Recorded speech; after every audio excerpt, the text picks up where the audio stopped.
민주당이 조국 사태에 대한 대국민 사과 이후 본격적 대선 준비 모드에 돌입했는데요. 하지만 최문순 강원지사 등 후발 주자들의 경선 연기론에 선두주자인 이재명 경기지사는 반대하고 있는 등 첫걸음부터 삐걱대고 있다는 평가가 이어지고 있습니다.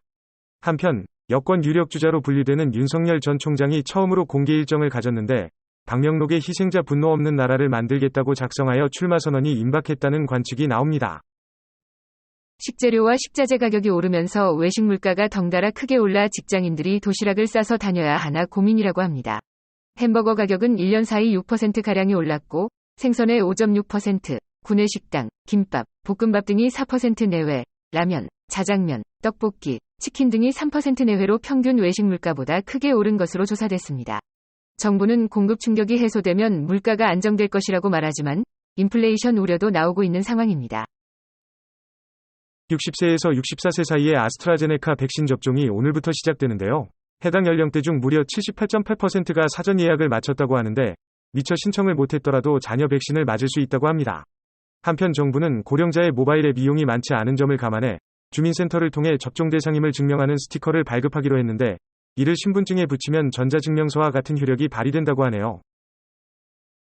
월요일인 오늘은 전국이 대체로 맑은 가운데 중부지방에는 구름이 많겠습니다. 서울 아침 기온 18도, 낮 최고 기온 27도 등 전국이 어제와 비슷하고 광주와 대구의 낮 기온은 32도까지 치솟아 올 들어 가장 높은 기온을 보이겠습니다.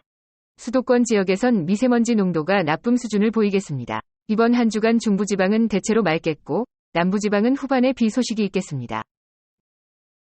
SM과 JYP가 팬덤 플랫폼 DOU 버블을 글로벌 서비스로 함께 키우겠다는 야심을 밝혔습니다.